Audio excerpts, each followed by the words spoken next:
It's talking about noise as a deliverance.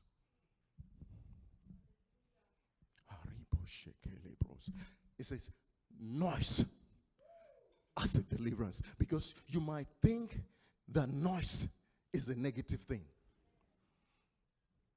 But I'm telling you this morning, you're going to use your noise, your voice, as a form of deliverance. You know, I always say this, you know, a lot of times we come before God, we expect so much from God. And when we don't get it, we start getting so upset. We start getting upset. Sometimes we even get to the point that we blame God.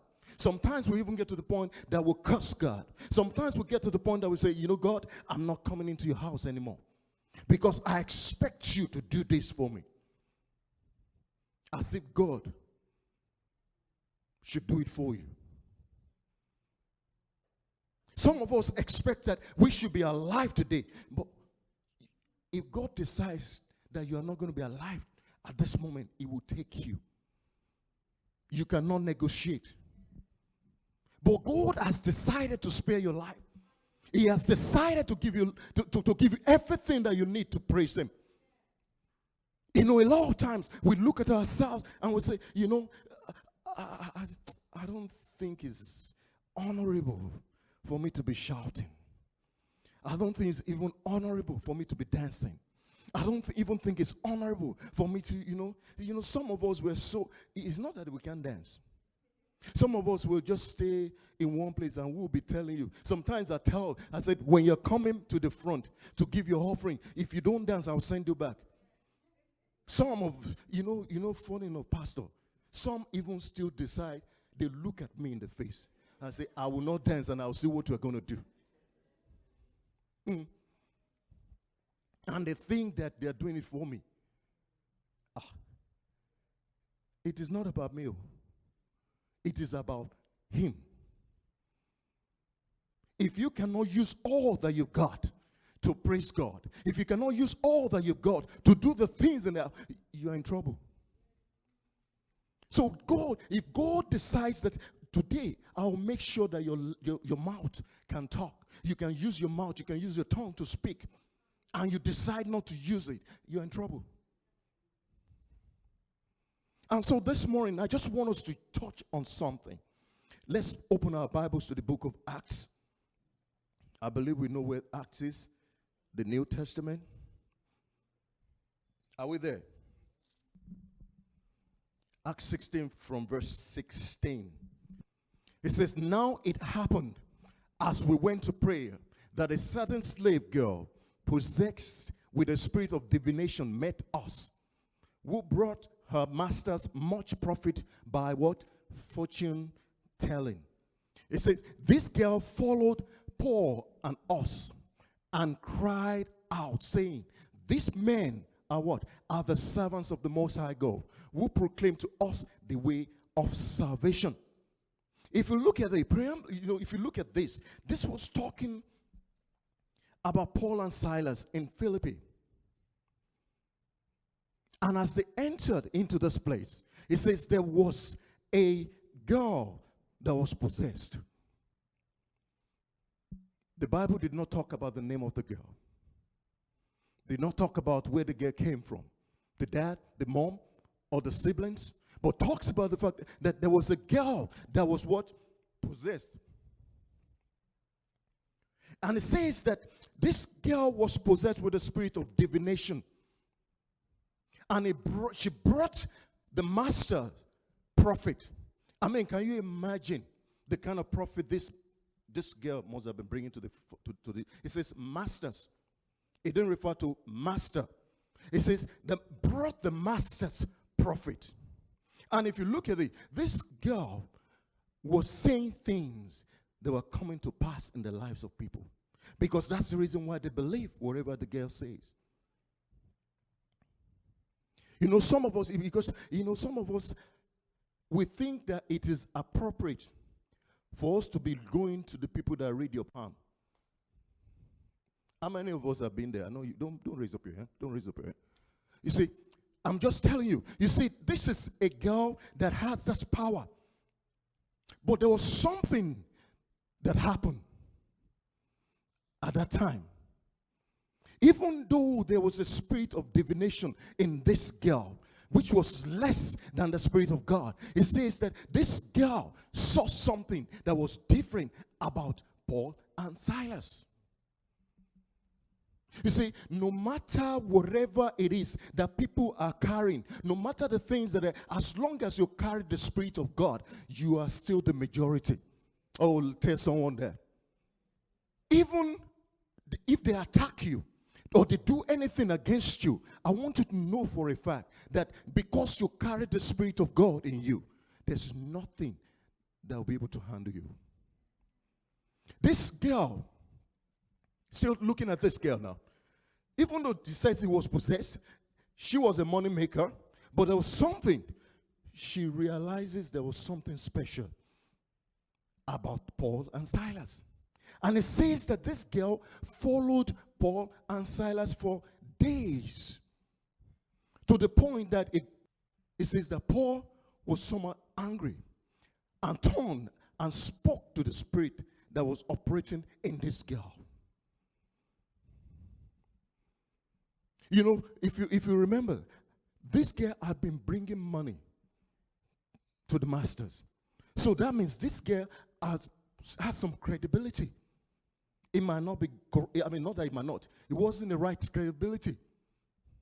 But Paul and Silas came to bring forth the word that was stronger than the credibility of this girl. And everyone already was of the opinion that this was the one that had the credibility.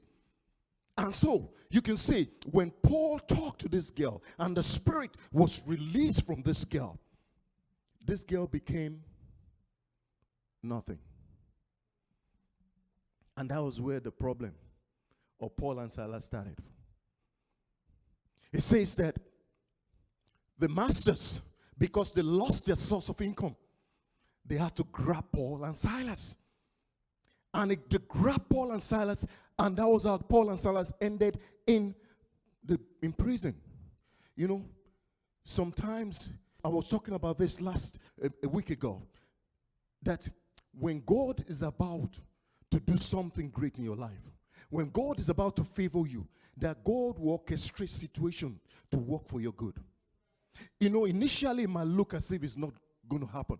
But when God is doing all that, it is because of something that He already had in stock for you. You know, when something happens, if you remember, when Lazarus was about to die, and they were calling on Jesus to come, and Jesus decided to stay. And Jesus said, this sickness is not what? Unto death, but for the glory of God. So every situation that you think you are going through, it is not about you. Oh, tell your neighbor, what you are going through is not about you. Oh, you're not serious. You're not serious this morning. I said, tap your neighbor. Say, what you are going through right now is not about you. So stop believing that it's just about you. Start having this special self, this ego about you. It is not about you. God can decide to use any situation that you are going through.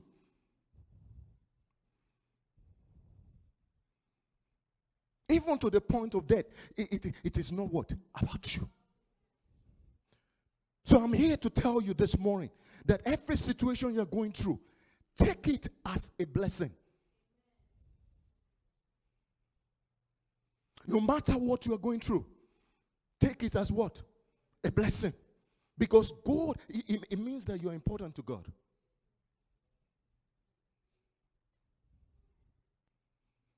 So, you see, we're still going to learn about what happened.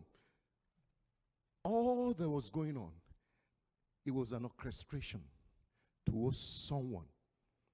When things go around, when God is about to favor you, God will create situations for you in order for you to be favored. I was sharing this time. I was talking about this woman, in 1 Kings 17. 1 Kings 17 was talking about the widow of Zarephath. You know, the widow thought it was about her. Because the widow thought that was the end. It is time for us to do what? To eat and what? Die. Not having the understanding that it wasn't about her. That God has something stronger for her. And God decided to orchestrate something to favor her.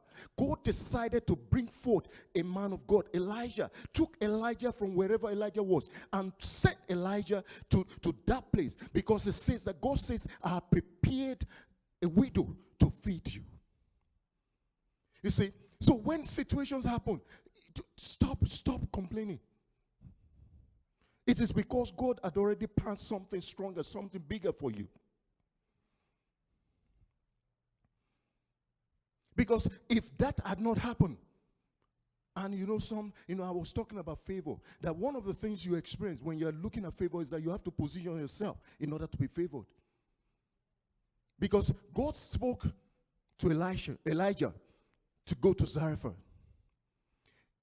The woman, if she had decided not to be at the gate, picking sticks, preparing for the kid to eat and die, she would have missed Elijah.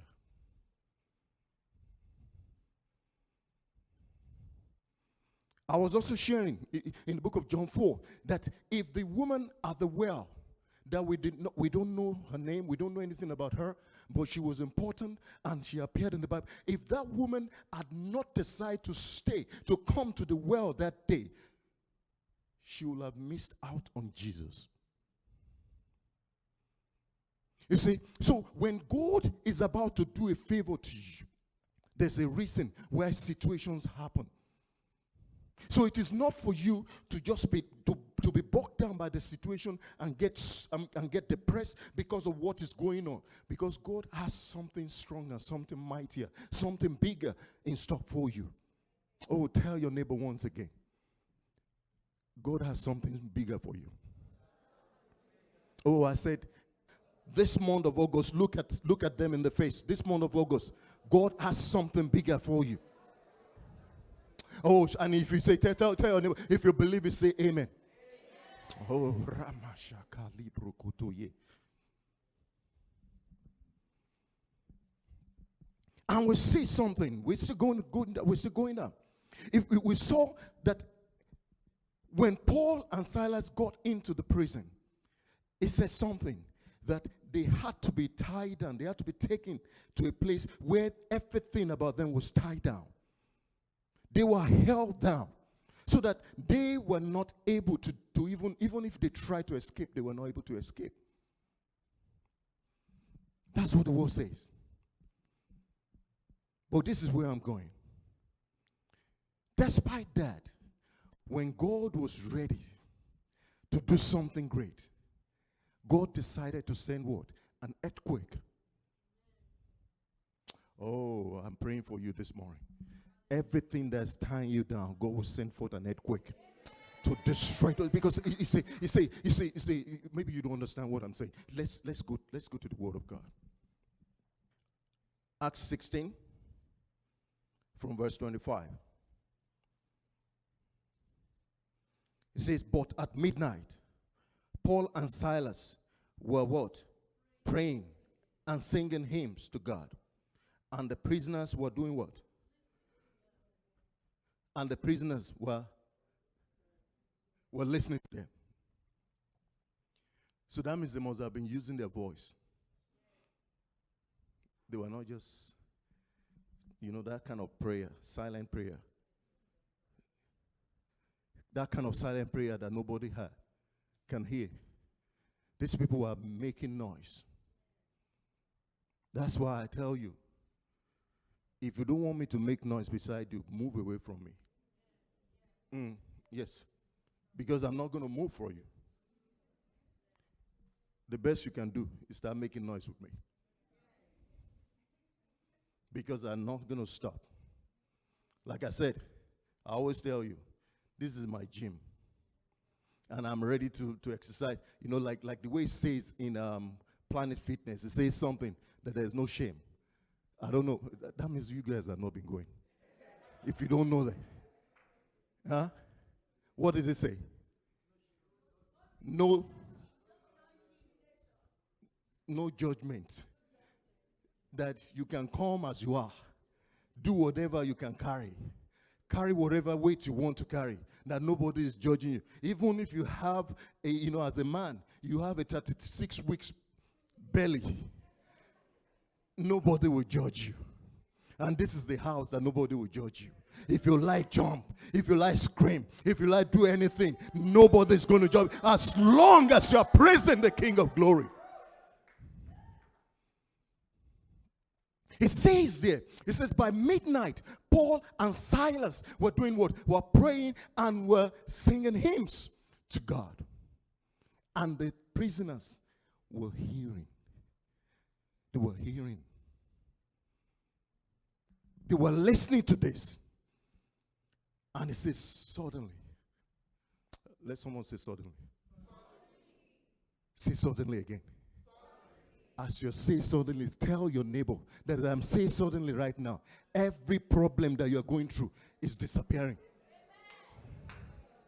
Because there had to be a suddenly before the miracle came true.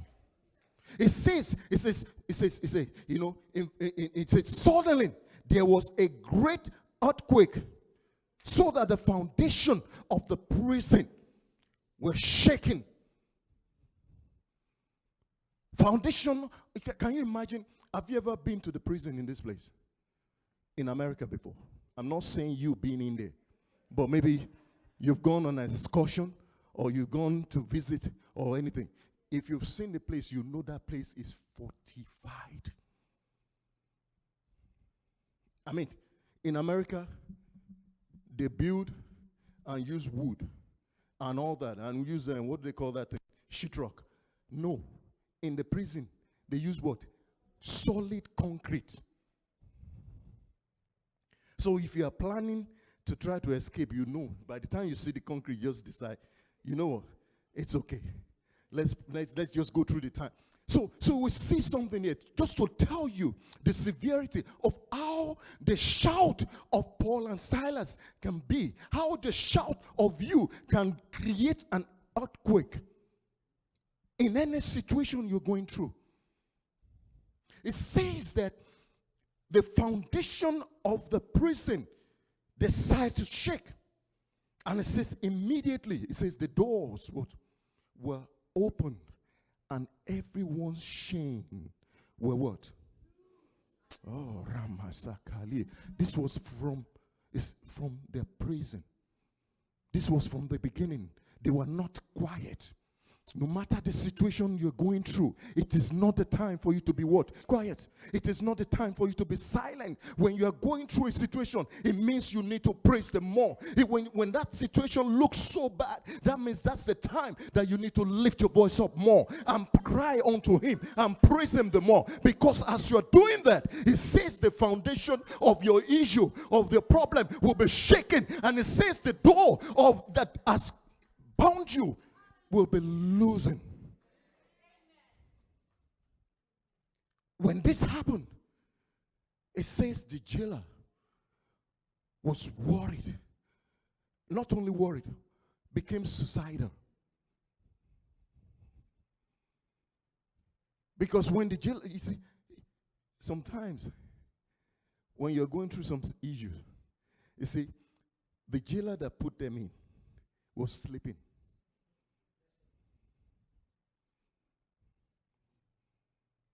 The children of God were not sleeping. The jailer felt everything is okay, was sleeping. But at the end of the day, when the earthquake came, the jailer was the one that now became troubled. You see, so God will exchange the problem you're going through that the enemy is trying to cause for you. He will exchange it and give it back to the enemy for you. You know, the sleep that he did not allow you to sleep, you will start sleeping it. And they will now be the one that will be now keeping awake. Because you see, when the jailer now got troubled and thought that they had escaped, you know, there's something in the Greek, in the Greek system. When a prisoner gets escaped, the jailer has to be killed. So I can understand what the jailer was thinking when everything broke loose and was about to kill himself. And Paul had to tell, hey, do not do it. We're here. I'm coming back. If you look at what I'm talking about, God has an alpha dimension to him. And he also has an omega dimension. Most times we operate at this point. God is already operating at that point. So you see, this man did not know that the reason why all this was orchestrated was because it involved him. The man, the jailer, there was a situation. At the beginning, they got into prison. At the beginning, let's even go back further than that. At the beginning, they got into Philippi, and the girl was following them to the point that Paul spoke to the girl, to the spirit inside the girl, and the spirit left. Now, the owner of the girl got upset and got Paul into prison. But at the end of the day, you see, the man that was the jailer, there was a reason why he was about to be favored. Like I said, when you're about to be favored, God will orchestrate things in your way. Oh, you will think they are just coincidence. You think they're just ordinary. But God is orchestrating things for you. You see, this man never thought that he was going to be saved. The jailer never thought in his life that he was going to be saved.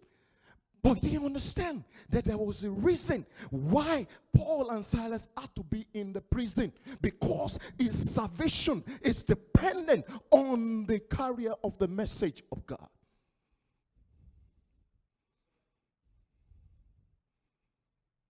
So sometimes when you see yourself in a situation, don't think you're just there for nothing. You see, some of you see yourself in an environment and you think you're just there for yourself. No. You're not there for yourself. God has something that he has orchestrated for you to be a part of. So stop looking at yourself as ordinary anymore. When you're at work, you see yourself, it's just an ordinary job. No. There's a reason, because God expects purpose for someone in that place to experience salvation. It's God's purpose that by you being there, there's a transformation that's going to happen, and it cannot happen except by the children of God. You see, like I was saying, we were looking at this point, but God already had something stronger. Already had something planned for the jailer. And if you see what happened, the man that did not have any respect for Paul and Silas, if you remember, this man did not have any respect for Paul and Silas, because if you have respect for someone, you're not going to just tie someone down like that. So had no respect for Paul and Silas, now became the one that was saying, sir, oh, I say to someone in this place, the ones that have not shown respect to you, by the reason of what you carry in you, they will start respecting you. They will start honoring you in everything that you do. God will position you in places of authority from this day on. You see, the man that had all the comfort and everything now became the one that was asking Paul, sir, what can I do to be saved?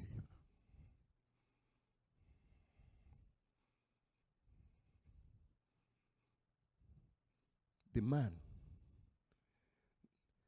that was the one that was controlling, because God has purposed to favor him with salvation. God has purposed to bless him with salvation. Became the one that was now asking Paul, what can I do, sir, in order to be saved? And Paul told him, it's easy. Just believe. Says what? Believe. There's nothing special. You don't have to go and kill a goat. You don't have to go and kill a ram. You don't have to be sourcing from a divination. You don't have to be going to tarot to read the palm. In order for blessings to follow you, you don't have to be doing that. You don't have to be calling into the hotline. Some of you have spent money on the hotline to the point that they have made money. They become millionaires from you. Because I hear that a minute of call of that is a lot of money. And they don't tell you. You see, so you've been putting everything that you got, you've been placing it on something that is not right. And you've been believing, that it is about you having understanding about your life from someone. And God is telling you, if you have me, you have understanding. Because I embody the Alpha and the Omega, your beginning and your end. That means I know everything about you. So this jailer, even though he thought he had all, but there was one thing that the jailer did not have, and that was Christ. But God decided to favor him that day and give him salvation.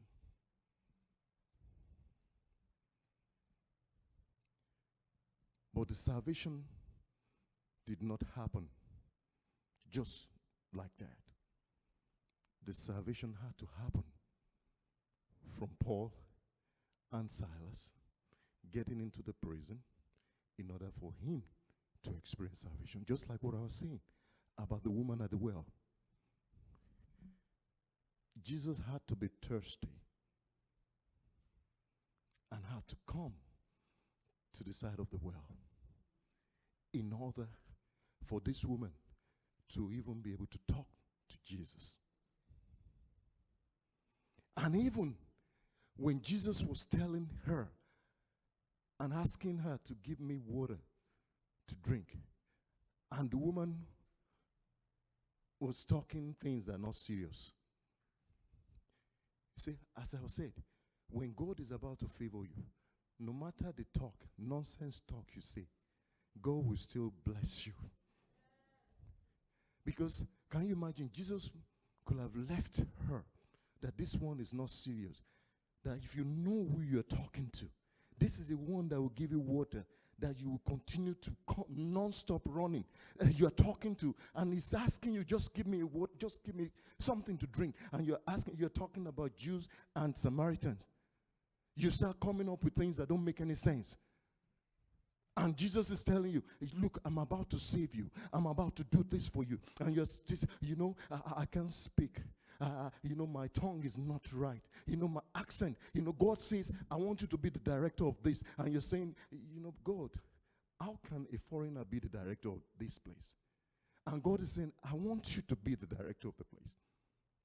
Because you carry the Spirit of God in you. And he says, I want you to. And you start complaining. You start telling God that the reasons why he should not favor you. You start coming up with things that, orchestrating things that will make God not favor you. But I tell you, when God decides to favor you, all those things that you talk about will matter to nothing. He will still favor you. But there's something that's important here.